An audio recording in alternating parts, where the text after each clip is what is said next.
বাংলাদেশের অন্তর্বর্তী সরকারের প্রধান ডক্টর মোহাম্মদ ইউনূস গতকাল জাতির উদ্দেশ্যে যে ভাষণটি দিয়েছেন, সেখানে তিনি বাংলাদেশের অর্থনীতির, বিনিয়োগের, বিদেশি বিনিয়োগের একটি গোলাপি চিত্র আমাদের সামনে তুলে ধরেছেন। তিনি সেখানে বলার চেষ্টা করেছেন যে বিদেশিরা কিভাবে উচ্ছ্বসিত হয়ে আছে তাকে সহযোগিতা করার জন্য, বাংলাদেশে বিনিয়োগ করার জন্য। এপ্রিলে বাংলাদেশে একটি বিনিয়োগ সম্মেলন হতে যাচ্ছে, যেখানে বিশ্বের সেরা সেরা সব বিনিয়োগকারীরা চলে আসবে এবং বাংলাদেশ আগামী দিনে একটা বিনিয়োগের কেন্দ্রবিন্দুতে পরিণত হবে, এমন একটি ধারণা তিনি দেওয়ার চেষ্টা করেছেন। আমি তার ভাষণটি একাধিকবার শুনেছি, পত্রপত্রিকায় যেসব রিপোর্ট প্রকাশিত হয়েছে সেগুলো আমি পড়েছি। আমি খুঁটিয়ে খুঁটিয়ে খোঁজার চেষ্টা করেছিলাম যে স্পেসিফিক ইনফরমেশন কি আছে, যে অ্যাচিভমেন্টের, যে এই সময়ে ঠিক এত বিলিয়ন ডলারের ফরেন ইনভেস্টমেন্ট এসেছে, এই কোম্পানিগুলো বাংলাদেশে প্র্যাকটিক্যালি তারা এসে কাজ করতে শুরু করেছে, কিংবা কাজ করার প্রক্রিয়া শুরু করেছে, কিংবা যদি বলি যে জাস্ট গভর্নমেন্টের সঙ্গে এগ্রিমেন্ট সাইন করেছে বা এখানকার পার্টনারদের সঙ্গে এগ্রিমেন্ট সাইন করেছে, সেরকম কোনো তথ্য কিন্তু আমরা পাইনি।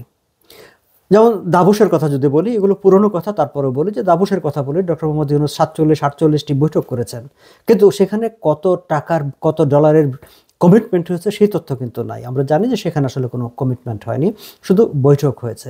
এখন বৈঠক হলে তো আর আমাদের অর্থনীতির জন্য কোনো লাভ নেই। যাই হোক, আমরা একটা দর্শক খোঁজার চেষ্টা করেছি, বোঝার চেষ্টা করেছি, এই যে গোলাপি চিত্র ডক্টর মোহাম্মদ ইউনূস আমাদের সামনে তুলে ধরেছেন, সেই গোলাপের নিচে কাঁটাগুলো আসলে কি আছে। এবং সেই কাঁটাগুলো খুঁজতে গিয়েই আজকেই আমার চোখে পড়ল ঢাকার ইংরেজি দৈনিক দ্য বিজনেস স্ট্যান্ডার্ডের একটি নিউজ, যে নিউজটিতে বলা হয়েছে যে ওয়ার্ল্ড ব্যাংক, এডিবি এবং অন্যান্য যারা আমাদের ডেভেলপমেন্ট পার্টনার, যারা আমাদেরকে ঋণ সহায়তা দেয়, তারা তাদের সরকারকে যে ঋণ দেওয়ার কথা ছিল সেগুলো তারা অনেকটা ডিলে করে দিয়েছে। তারা এখনই দিচ্ছে না, তারা অপেক্ষা করার একটা নীতি নিয়েছে। কেন অপেক্ষা করার নীতি নিয়েছে? কারণ তারা দেখতে চায় আইএমএফ কী করে। দর্শক, আমরা জানি যে গত আইএমএফের ফেব্রুয়ারি মাসেই আইএমএফের একটি বাজেট সহায়তা, যেটি বিগত আওয়ামী লীগ সরকারের শাসন আমলে আইএমএফ অ্যাপ্রুভ করেছিল, তার প্রথম কিস্তি সেই সময় ছাড়ও হয়েছে, কিন্তু তার পরের কিস্তিটি এসে সেই সরকারের পতন ঘটেছে। এখন নতুন সরকার ক্ষমতায় এসেছে, কিন্তু নতুন সরকার ক্ষমতায় আসার পর আইএমএফের সেই কিস্তিটি আর ছাড় হয়নি। আমাদেরকে সেই সময়ে অর্থ উপদেষ্টা সালেউদ্দিন আহমেদ শুনিয়েছিলেন যে আগামী জুন মাসে তিনি 2টি কিস্তি একসাথে পাবার আশা করছেন, কিন্তু ওয়াকিবহাল মহল বলছেন, বিভিন্ন সূত্রগুলো বলছে যে এখন পর্যন্ত জুন মাসে যে এই অর্থটি ছাড় হবে তার কোনো সিমটম দেখা যাচ্ছে না। আমরা জানি যে এপ্রিল মাসে আইএমএফের একটি টিম বাংলাদেশে আসবে, সরেজমিনে বাংলাদেশের তার সরকারকে এই অর্থটি ছাড় করা যায় কিনা, তার সক্ষমতার কী অবস্থা সেটি দেখার জন্য। সেটির ফলাফল ইতিবাচক হবে কি নেতিবাচক হবে সেটি দেখার জন্য আমাদের অপেক্ষা করতে হবে। কিন্তু আমরা যদি পেছনের ইতিহাসের দিকে তাকাই, অভিজ্ঞতার দিকে তাকাই, আইএমএফের যে শর্তাবলী ছিল, যেই কারণে ফেব্রুয়ারিতে অর্থগুলো ছাড় হয় নাই, সেই শর্তাবলী কতটা পূরণ হয়েছে সেদিকে যদি তাকাই, তাহলে এটি প্রায় অনিশ্চিত যে জুন মাসেও আইএমএফের সেই অর্থটি সরকার পাচ্ছে না। এবং আইএমএফের অর্থ পাচ্ছে না বলেই আসলে world bank, Asian development bank, ADB তাদের যে 1.4 বিলিয়ন ডলারের বাজেট সহায়তা দেওয়ার কথা ছিল সরকারকে, সেই সহায়তাটি তারা ডিলে করে দিয়েছে। তারা বলছে যে আইএমএফ কী করে আমরা সেটি দেখব, তারপরে আমরা এটি নিয়ে সিদ্ধান্ত নেব। এর বাইরে এশিয়ান ইনফ্রাস্ট্রাকচার ইনভেস্টমেন্ট ব্যাংকের 800 মিলিয়ন ডলারের একটা বাড়তি বাজেট সহায়তা সরকারকে দেওয়ার কথা ছিল, সেটিও ডিলে হয়ে গেছে। আমরা জেনেছি ওপেক ফান্ড, জাইকা এবং গালফ কান্ট্রিগুলোর বা গালফ বিভিন্ন ইনস্টিটিউশনের সঙ্গে সরকারের যে দ্বিপাক্ষিক সহায়তা ইনিশিয়েটিভ আছে, প্রায় সব কয়টা সহায়তা উদ্যোগই আসলে এখন বন্ধ আছে। প্রত্যেকে তাকিয়ে আছে আইএমএফের দিকে, আইএমএফ কী করে, তারপরে তারা সেখানে যাবে। দর্শক, ফেব্রুয়ারি মাসের মধ্যে এই সরকারের 4.7 বিলিয়ন ডলারের সহায়তা, এই ধরনের সহায়তা পাবার কথা ছিল, কিন্তু সেটি আসলে সরকার পায়নি। না পাওয়ার কারণে সরকারের কি সমস্যা হচ্ছে সে আলোচনায় যাব। তার আগে আরও একটু বিষয় তথ্য আমি এই দ্য বিজনেস স্ট্যান্ডার্ডের রিপোর্টেরই কিছু তথ্য আমি আপনাদের সঙ্গে শেয়ার করতে চাই। সেটি হচ্ছে, ঠিক আজকের যে অবস্থাটা বাংলাদেশ ফেস করছে এই ফরেন অ্যাসিস্ট্যান্স পাওয়ার ক্ষেত্রে বা ঋণ সহায়তা বা সাপোর্ট পাওয়ার ক্ষেত্রে, ঠিক একই রকম অবস্থায় 2022-23 সালে পড়েছিল পাকিস্তান। সেই সময় আইএমএফ তাদেরকে টাকা দেয়নি বলে আর কেউ তাদেরকে টাকা দেয়নি। 2022 সালে পড়েছিল শ্রীলঙ্কা। এখন এই যে আইএমএফ এর টাকাটা যদি সরকারকে পেতে হয় তাহলে কি করতে হবে? আইএমএফ কতগুলো শর্ত আছে। তো আমরা জানি যে আইএমএফ এর আগে তাদের দুটি বড় দাগের যেই কন্ডিশন, তার একটি হচ্ছে ভ্যাট বাড়ানো, বেশ কিছু ক্ষেত্রে ভ্যাট বাড়ানো, আরেকটি হচ্ছে বৈদেশিক মুদ্রা বিনিময় হারটাকে ওপেন করে দেওয়া, যে বাজার ভিত্তিক বিনিময় হার করে দেওয়া। সরকার ভ্যাট বাড়ানোর একটা ইনিশিয়েটিভ নিয়েছিল, কিন্তু তুমুল অসন্তোষ, বিদ্রোহ, প্রতিবাদের মুখে সরকার সেই জায়গা থেকে সরে গেছে। তবে আগামী বাজেটে ভ্যাট নিয়ে সরকারের একটা সিদ্ধান্ত আছে, সেটি বাজেট যখন ঘোষিত হবে তখন আমরা সেটি জানতে পারবো। কিন্তু সরকারের সংশ্লিষ্ট সূত্রগুলো বলছে যে এই যে আইএমএফের আরেকটি শর্ত, যেটি হচ্ছে এক্সচেঞ্জ রেটটাকে ওপেন করে দেওয়া, বাজার ভিত্তিক করে দেওয়া, সেটি হচ্ছে বাংলাদেশের বর্তমান যে অর্থনৈতিক কাঠামো, যেই অবস্থা, এই অবস্থা এটি বাংলাদেশের জন্য একেবারে খুব ডেঞ্জারাস বলে সরকার নিজেও মনে করছেন।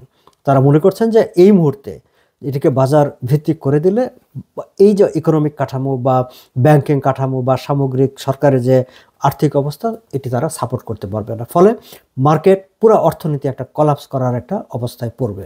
কিন্তু আইএমএফ ঠিক এই জায়গাটাতে তারা রিজিড এই দুটি শর্তের ক্ষেত্রে। এর বাইরে আইএমএফের আরেকটি যেটি দেখার বিষয় আছে, সেটি হচ্ছে তারা সামগ্রিকভাবে দেশের অর্থনৈতিক স্থিতিশীলতা, সামাজিক স্থিতিশীলতা, রাজনৈতিক স্থিতিশীলতা, আইন শৃঙ্খলা পরিস্থিতি, এইসব বিষয়গুলো তারা দেখতে চায়। এবং এইসব বিষয়গুলো পজিটিভ না বলেই কিন্তু বিগত সময়টাতে, গত ফেব্রুয়ারি মাসে যখন এই লোনটা ডিসবার্সমেন্ট করার কথা ছিল, তখন আইএমএফ আস্তে করে হাত গুটিয়ে নিয়েছে যে নাও, তোমার অবস্থা তো ঠিক, এই যে আমি তোমাকে যে অর্থ দিব, সে অর্থ ব্যবহার করার মতো ক্যাপাবিলিটি সেটি তোমার আসলে নাই। দর্শক, এর মাঝখানে আপনাদের নিশ্চয় মনে আছে, আমি এর আগে একটি ভিডিওতে আলোচনা করেছি, মার্কিন যারা ক্রেডিট রেটিং কোম্পানি মোদি, তারা বাংলাদেশের ঋণ মানটাকে নেগেটিভ হিসাবে রেটিং করেছে। নেগেটিভ মানে হচ্ছে যে বাংলাদেশের মানে আর্থিক সক্ষমতাটা আসলে, বা ঋণ গ্রহণের সক্ষমতাটা হচ্ছে তার নেগেটিভ চলে গেছে। সো যখন একটা দেশের ইন্টারন্যাশনালি তাকে নেগেটিভ হিসাবে ট্রিট করে, তখন যে কোনো ছোটোখাটো সংস্থাও তাকে ঋণ দিতে, সহায়তা দিতে চিন্তা করবে, বড় সংস্থা তো বটেই। এখন এই যে আইএমএফের এই একটি অবস্থার কারণে দেখা যাচ্ছে যে পুরো বিদেশি সহযোগিতা প্লাস একই সঙ্গে বিদেশি বিনিয়োগ, সেই জায়গাটাতেও কিন্তু একটা স্থবিরতা তৈরি হয়েছে।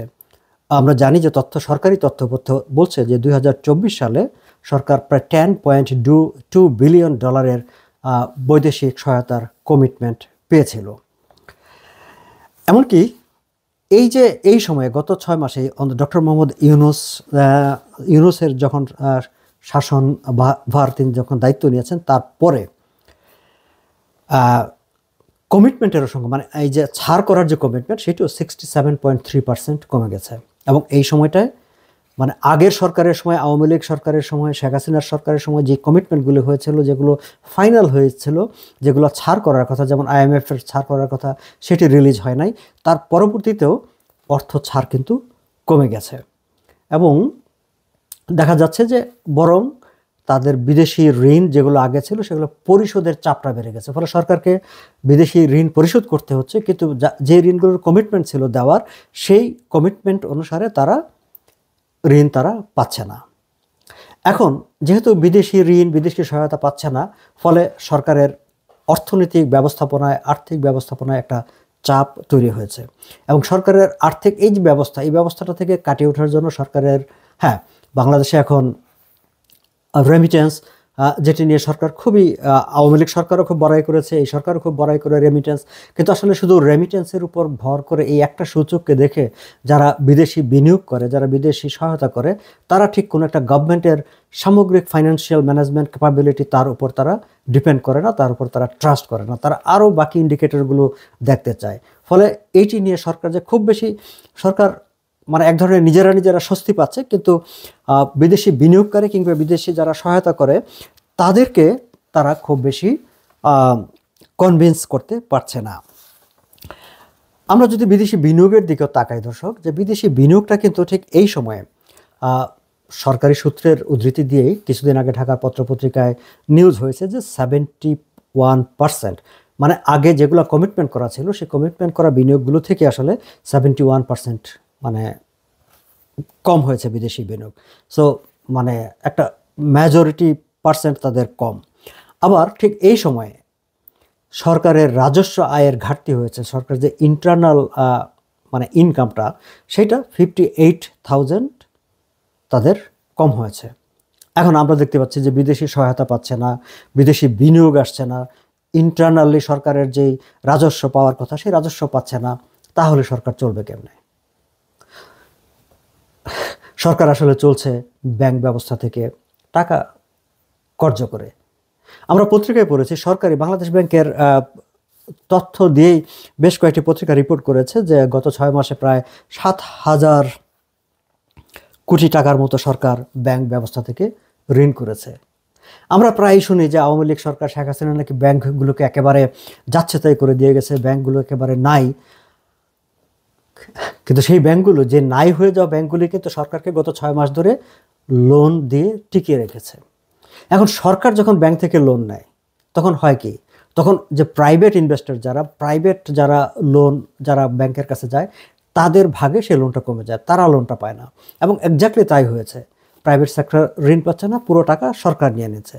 এর মাঝখানে এই সরকার ক্ষমতায় এসে দায়িত্ব নিয়ে তারা বলছিল যে তারা কোনো টাকা ছাপাবে না। কিন্তু আমরা জানি যে এটি গত বছরের শেষ দিকেই কোনো একটা সময় প্রায় 22,000 কোটি টাকার মতো সরকার নোট ছাপিয়ে, তখন তারা বলছিল যে তারা দুর্বল ব্যাংকগুলোকে সেই টাকা দিবে, 22,000 কোটি টাকা, হ্যাঁ 22,000 কোটি টাকা ছাপিয়ে দুর্বল ব্যাংকগুলোকে দিবে। কিন্তু আমরা কিছুদিন আগে পত্রিকার নিউজে পড়লাম যে 6 মাসে 7,000 কোটি টাকা সরকারি ঋণ করেছে। আবার সেদিন আমাদের পরিকল্পনা উপদেষ্টা ওয়াহিদুদ্দিন মাহমুদ তিনি বললেন যে ব্যাংকগুলোকে রক্ষা করতে অনেক টাকা ছাপানো হচ্ছে। অর্থাৎ সরকার কিন্তু এখনও টাকা ছাপানোর দিকে আছে, এবং সেই যে ছাপানো হচ্ছে সেটি কতটা ব্যাংকগুলোকে রক্ষা করতে আর কতটা সেই ব্যাংক থেকে টাকা নিয়ে সরকার চলার জন্য, সেই প্রশ্নটি কিন্তু আমাদের সামনে এখন বেশ প্রকটভাবেই উঠে আসছে। এখন আমরা যদি, তাহলে সরকার কি করবে? সরকারের সামনে পথ হচ্ছে দুটি, যে তার যদি মানে এই বৈদেশিক সহায়তাগুলো মানে না পায়, তাহলে সরকারকে আইদার মানে ফরেন ডিরেক্ট ইনভেস্টমেন্ট তাকে বাড়াতে হবে, তার ইন্টারনাল ইনকাম বাড়াতে হবে। ইন্টারনাল ইনকামটা বাড়ানো তার জন্য ডিফিকাল্ট। 58,000 6 মাসে তার ডেফিসিট আছে, এটি কাভার করে সে বাড়তি কোথায় যাবে, কিভাবে যাবে? আবার বিদেশি বিনিয়োগ তো আসছে না। বিদেশি বিনিয়োগ কেন আসছে না? দর্শক, আমি এর আগে একাধিক ভিডিওতে এই আলোচনাটা করেছি। আমি আজকে নতুন আরেকটি তথ্য আপনাদের সঙ্গে যুক্ত করি যে আমাদের অর্থ উপদেষ্টা সালাউদ্দিন আহমেদ তিনি আমাদের ঢাকার ইকোনমিক রিপোর্টার্স ফোরামের সঙ্গে একটি বৈঠকে তিনি বলেছেন যে নতুন বিনিয়োগ করার ক্ষেত্রে অনেক ব্যবসায়ীর মধ্যে ভয় কাজ করছে। তারা মনে করছে এখন বিনিয়োগ করলে পরে তাদের সমস্যা হতে পারে। দর্শক, খেয়াল করবেন যে তারা কিন্তু এই যে অন্তর্বর্তী সরকার, এই সময়ে আমার লোকাল ইনভেস্টর যারা, স্থানীয় ব্যবসায়ী যারা, তারা ভয় পাচ্ছে, তারা সাহস পাচ্ছে না ইনভেস্টমেন্ট করতে, কারণ পরে সমস্যা হতে পারে। নট নেসেসারিলি পরে সমস্যা হতে পারে, অর্থ উপদেষ্টা হয়তো এটি ভবিষ্যতের দিকে নিয়ে গেছেন, কিন্তু আসলে ব্যবসায়ীরা বিনিয়োগ করছে না। যে বর্তমান যে অবস্থা, তারা ইনসিকিউরিটি ফিল করছে, কারণ ল অ্যান্ড অর্ডার যেই মবের রাজত্ব, নৈরাজ্য তৈরি হয়েছে পুরো দেশ জুড়ে, এই জায়গায় কেউ আসলে ব্যবসায় তারা করতে চাচ্ছে না। অনেক ব্যবসা প্রতিষ্ঠান বন্ধ হয়ে গেছে, অনেকে চুপচাপ বসে আছে, নতুন বিনিয়োগের তো প্রশ্নই আসে না। এখন লোকাল ইনভেস্টমেন্ট যদি না হয়, স্থানীয় ব্যবসায়ীরা যদি বিনিয়োগ না করে, বিদেশি বিনিয়োগকারীরা কেন আসবে? প্রশ্নই আসে না বিদেশি বিনিয়োগকারী, এবং যেই কারণে নতুন কোনো বিনিয়োগকারী কিন্তু আসে নাই। ডক্টর ইউনূস যতই আমাদেরকে গোলাপি চিত্র দেখান না কেন, কিন্তু বাস্তবতাটা আসলে ভিন্ন। তিনি বাস্তবতাটা আমাদেরকে জানাচ্ছেন না। এবং আমি এর আগের ভিডিওতে আলোচনা করেছিলাম যে কোরিয়ান অ্যাম্বাসেডর একটি মানে সাংবাদিকদের সঙ্গে প্রকাশ্যে তিনি বলেছিলেন যে তার দেশের ব্যবসায়ীরা অপেক্ষা করছে যে কখন নির্বাচন হবে, একটি নির্বাচিত সরকার যখন দায়িত্ব গ্রহণ করবে তখন তারা বিনিয়োগের কথা ভাববে। ঠিক একই রকম জাপানি রাষ্ট্রদূত সরকারের ঊর্ধ্বতন কর্মকর্তাদের কর্তৃপক্ষকে জানিয়েছেন যে জাপানি ইনভেস্টররা তারা খুব শেকি এখন বর্তমান অবস্থায়, তারা ইনসিকিউর ফিল করছে এবং they are waiting for a elected government. একটা নির্বাচিত সরকার আসলেই সারা বিশ্বের যারা বাংলাদেশে বিনিয়োগ করতে চায় তারা অপেক্ষা করছে যে একটি নির্বাচিত সরকার আসলেই তারা বিনিয়োগ করবে। এবং এই যে IMF, ওয়ার্ল্ড ব্যাংক, ADB এবং অন্যান্য এজেন্সিগুলো যারা এখন তাদের যেটি সহায়তা দেওয়ার কথা, সেই সহায়তাটি তারা ডিলে করে দিচ্ছে, তারাও কিন্তু আসলে অপেক্ষায় আছে যে নির্বাচনটা হয়ে যাক, একটা নির্বাচিত সরকারের কাছেই তারা এই লোনগুলি হস্তান্তর করবে, কারণ তাদের কাছেও মনে হচ্ছে যে এই গভর্নমেন্ট আসলে এই মানে সাপোর্টগুলো তারা প্রপারলি ইউটিলাইজ করতে পারবে না, কাজে লাগাতে পারবে না। দর্শক, আরও একজন বিশ্লেষক একটু ভিন্ন তথ্য আমাকে বলেছেন যে ডক্টর মোহাম্মদ ইউনূস দায়িত্ব গ্রহণ করার পর রাজনৈতিক কারণে আওয়ামী লীগ সরকারকে ডিসক্রেডিট করার জন্য আওয়ামী লীগ সরকারের বিভিন্ন অর্থনৈতিক অবস্থা, ডাটা সব কিছু নিয়ে ইন্টারন্যাশনাল ফোরামে বক্তৃতা করে সেগুলোকে ভুয়া করে দেওয়ার চেষ্টা করেছেন। কিন্তু বাস্তবতা হচ্ছে ওয়ার্ল্ড ব্যাংক, IMF, জাইকা তারা বিগত সরকার সময় পর্যন্ত যেসব সহায়তা দিয়েছে সেগুলো কিন্তু তারা তাদের মতো অ্যাসেসমেন্ট করে বাংলাদেশের অর্থনীতি সম্পর্কে, সামগ্রিক অবস্থা সম্পর্কে এক ধরনের একটা স্যাটিসফ্যাক্টরি পজিশনে দাঁড়িয়ে তারা কিন্তু সহায়তাগুলি দিয়েছিলেন। এখন বাংলাদেশের অন্তর্বর্তী সরকারের উপদেষ্টা যখন বলেন যে আগের সব তথ্য ভুয়া, তার মানে তখন কিন্তু IMF-এর উপর একটা আক্রমণ যায়, তাহলে কি আমার অ্যাসেসমেন্টটা রং ছিল? ওয়ার্ল্ড ব্যাংকেরও তখন কিন্তু মনে হতে পারে তাহলে আমরা এতদিন যা বলেছি সেটা রং ছিল। বাংলাদেশ গভর্নমেন্টকে আমাদেরকেও চ্যালেঞ্জ করছে।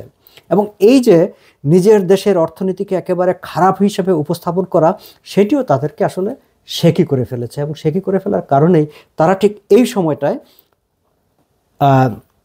বাজেট সাপোর্ট বলে, আদার সাপোর্ট বলে, ঋণ সহায়তা বলে, কিংবা যারা বিনিয়োগ করার তাদের বিনিয়োগ সহায়তা বলে, বিনিয়োগ বলে কোনো কিছুতেই তারা এগিয়ে আসছে না। এবং এই এগিয়ে যে না আসাটা, সেই আশাটা সরকারকে ফেলেছে প্রচণ্ড রকম একটা চাপের মধ্যে।